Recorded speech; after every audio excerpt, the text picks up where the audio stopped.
The air in the room is thick, heavy with the unspoken things that hang between two people dissolving a life. Fluorescent lights hum overhead, casting a sterile glow on the polished wood table that separates us. Across from me, he leans back, a smirk playing on his lips. He's just finished stating his terms that leave me with nothing, terms delivered with an arrogant confidence that makes my stomach churn.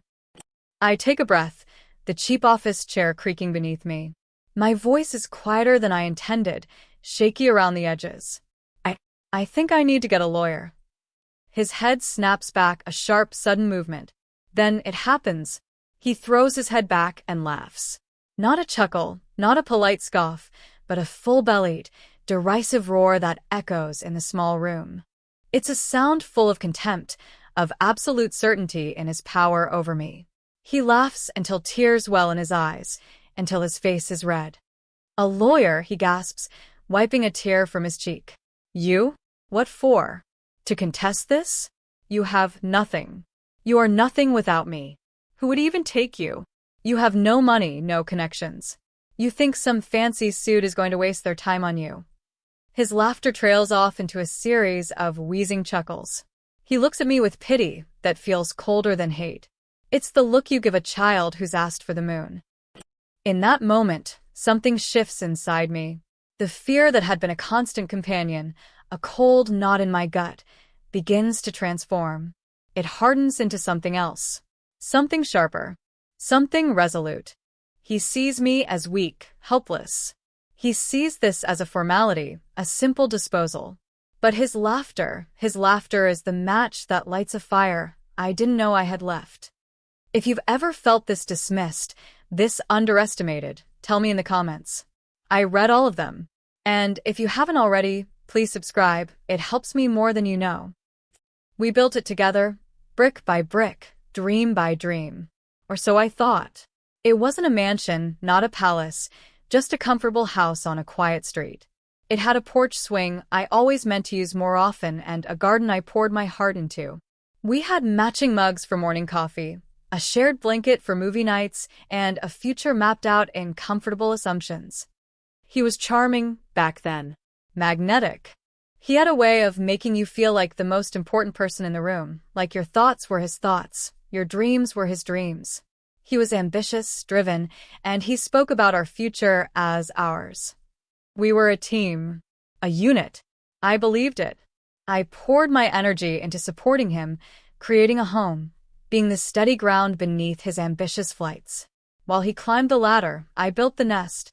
I handled the details, the home, the social calendar that greased the wheels of his career. It felt like a partnership.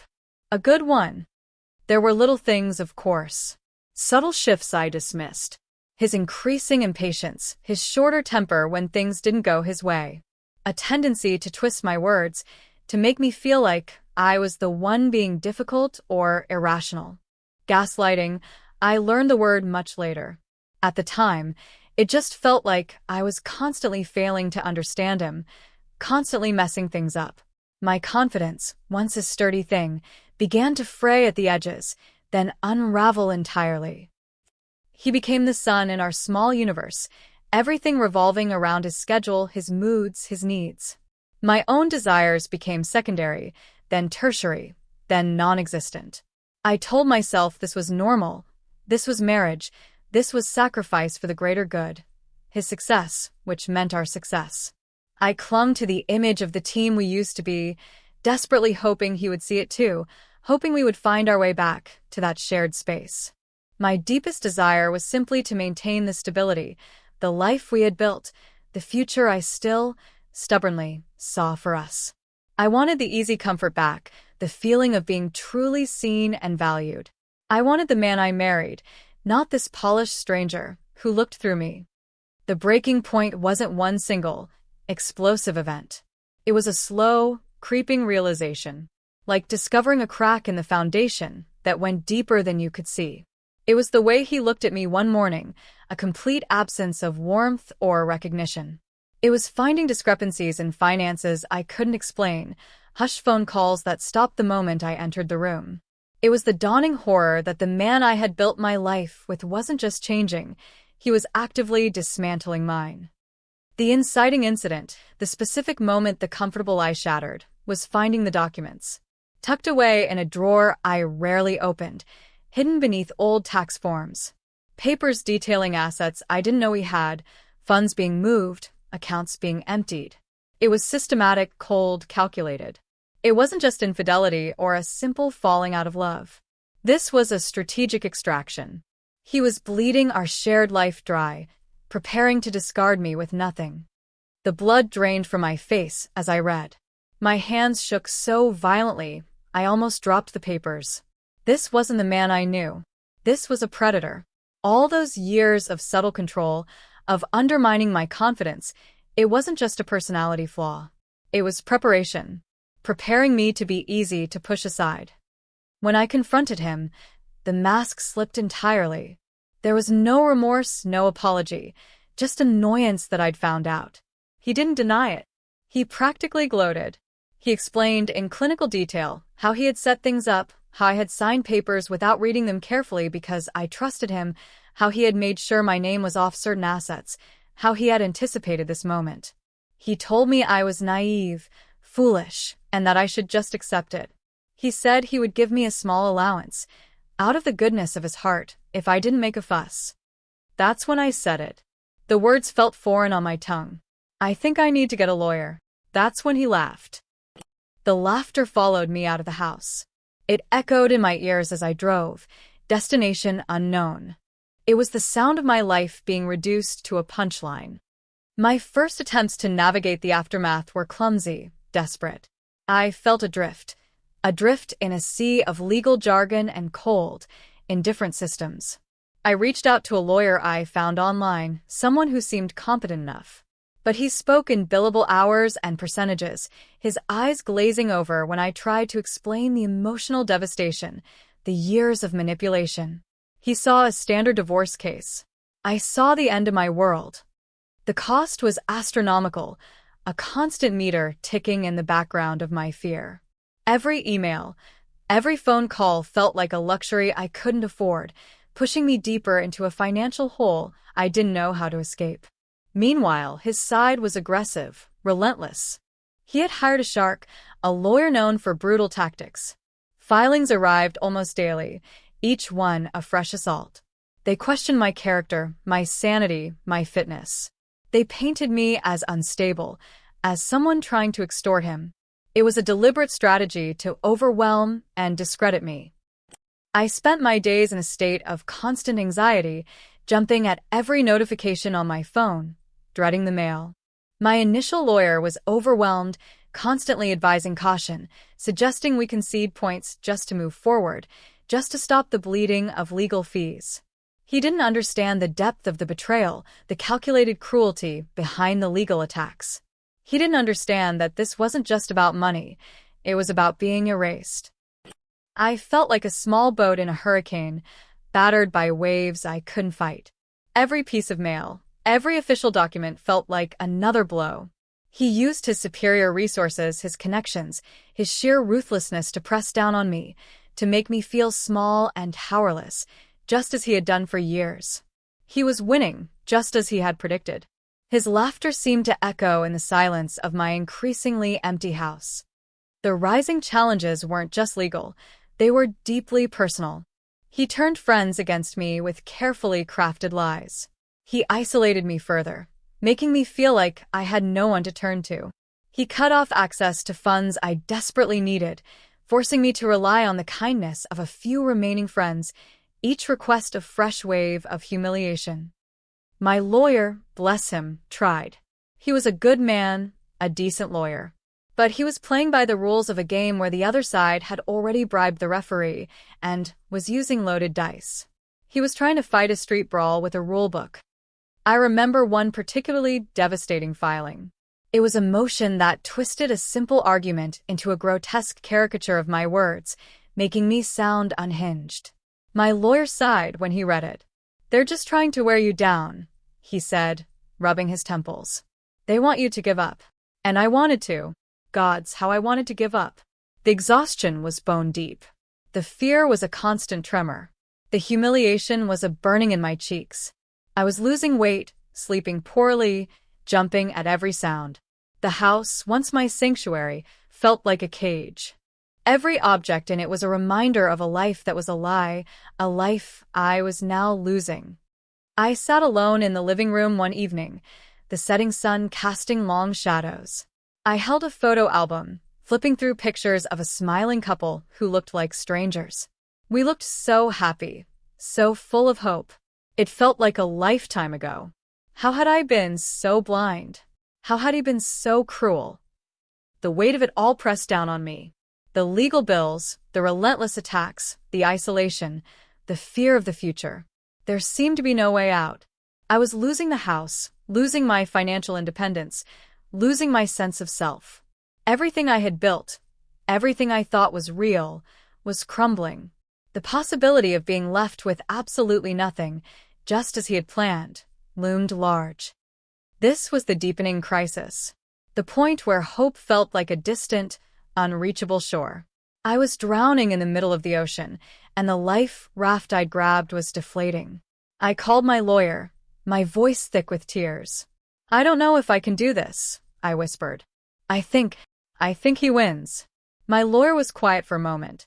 "Don't say that," he said, his voice gentle but firm. "It's not over."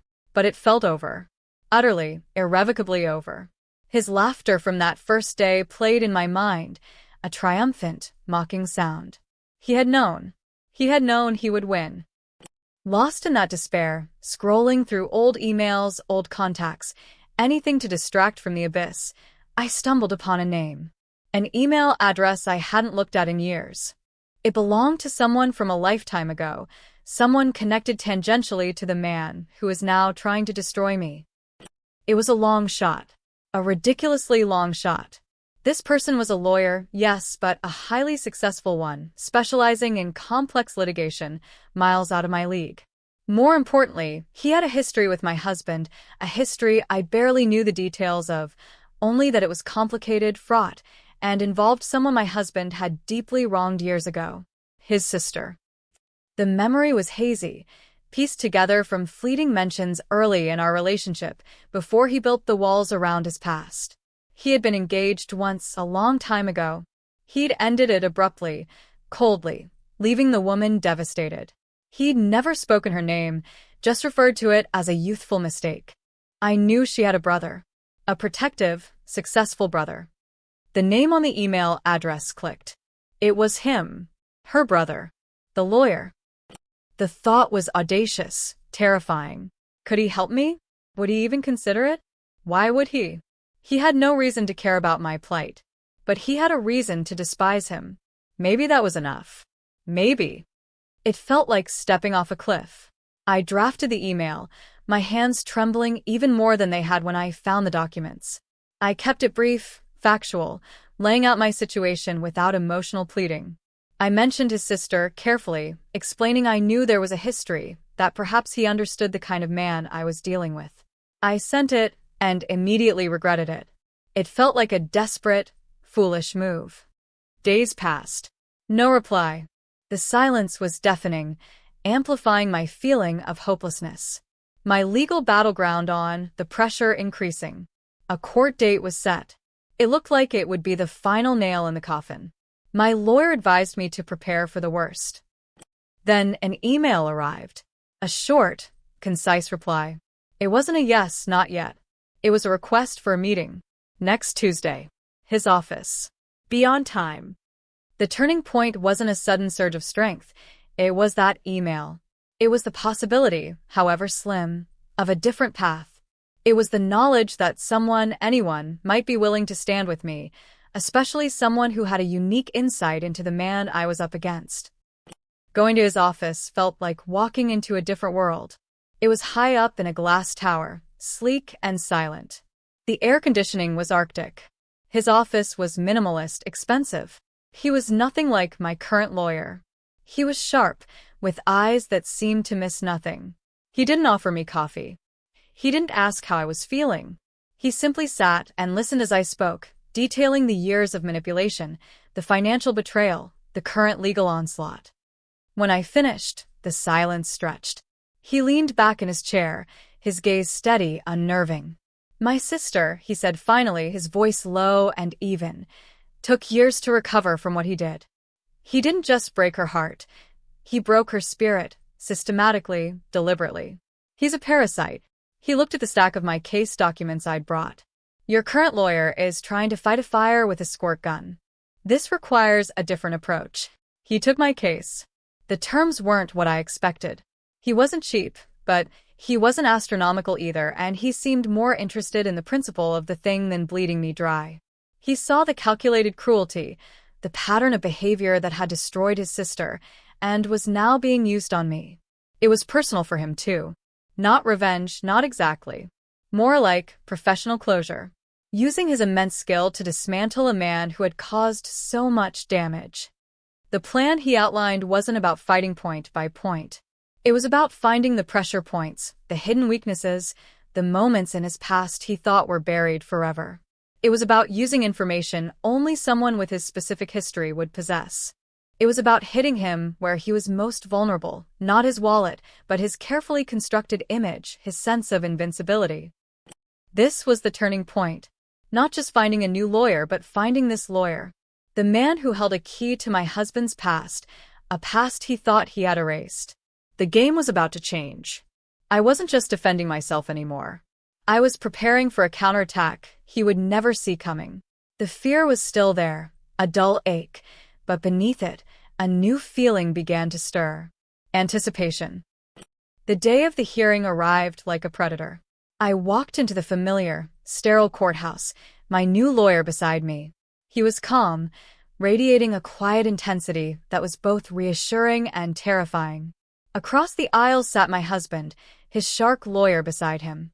He saw me, saw the new face next to me, and a look of faint curiosity flickered across his face. He had no idea. The hearing began. His lawyer presented their case, rehashing the same tired, distorted arguments, painting me as unreasonable, greedy. My husband watched, smug, occasionally whispering something to his lawyer, a flicker of that familiar, arrogant smirk playing on his lips. He seemed utterly confident in his victory. Then it was our turn. My lawyer stood. He didn't grandstand. His voice was clear, calm, methodical. He started with the standard legal arguments, addressing the points his lawyer had raised. My husband looked bored. This was the part he expected. But then the shift began. My lawyer introduced evidence that had nothing to do with the immediate financial statements. Emails, dated years ago, discussing business deals that seemed innocuous on the surface. Bank records that showed transfers to offshore accounts I had never known about, predating our separation by years. Not just hidden money from our marriage, but money laundered, money tied to deals that skirted the edge of legality, deals done while we were supposedly building our life together. My husband's smirk faltered. His eyes narrowed. He leaned forward, a flicker of unease crossing his face. Then, my lawyer introduced a series of text messages.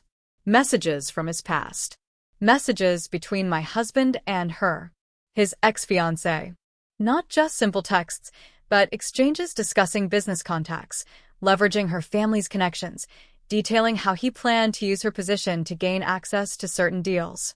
Dates and times were laid out, proving he was using her while simultaneously planning his exit, a mirror of what he had done to me, but on a grander scale, involving corporate maneuvering and potential financial improprieties. My husband's face went pale. He shot a frantic look at his lawyer. His eyes darted to my lawyer, a dawning horror spreading across his features. He knew exactly where this was coming from. My lawyer's voice remained steady, but there was an edge of steel to it now. He laid out a timeline, connecting the dots between the seemingly unrelated financial documents and the communications with his ex.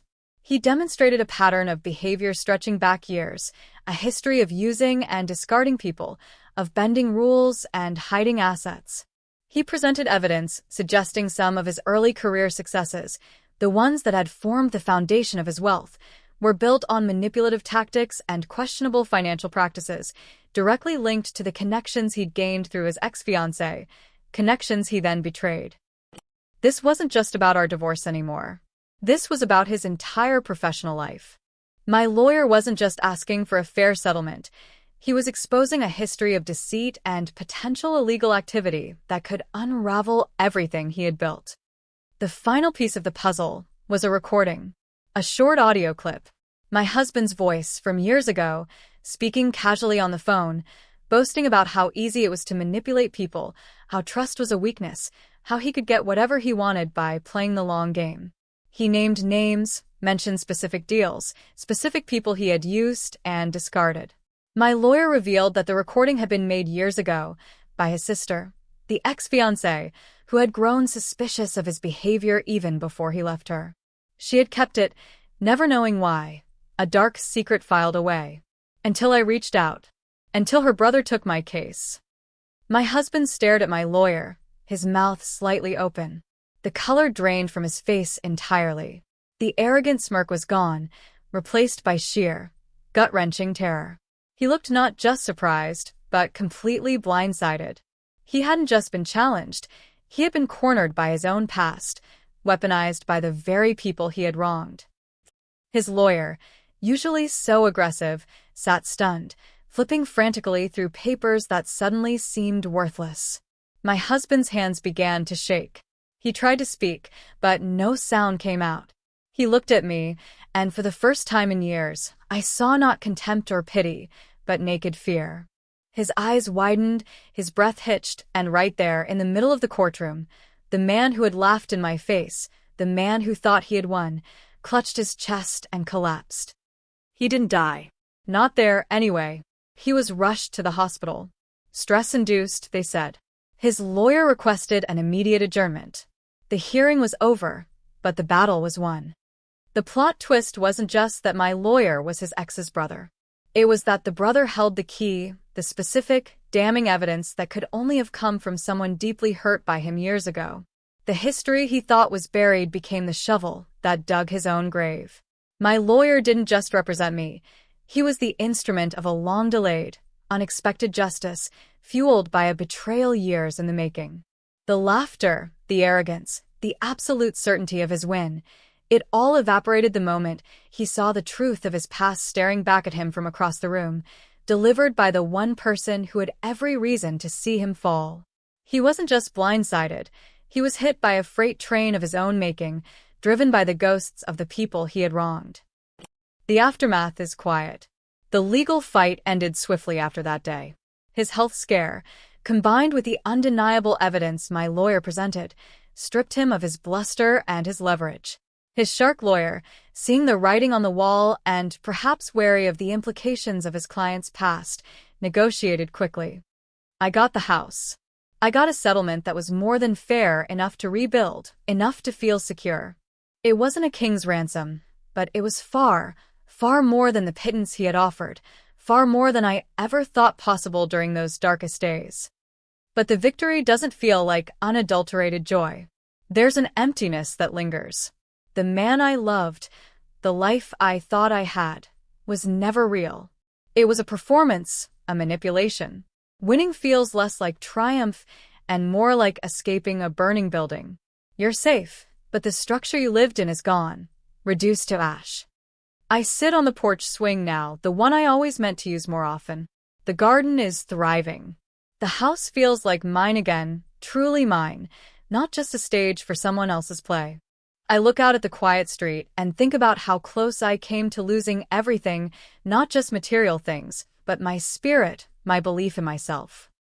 That laughter still echoes sometimes, in quiet moments, but it's losing its power.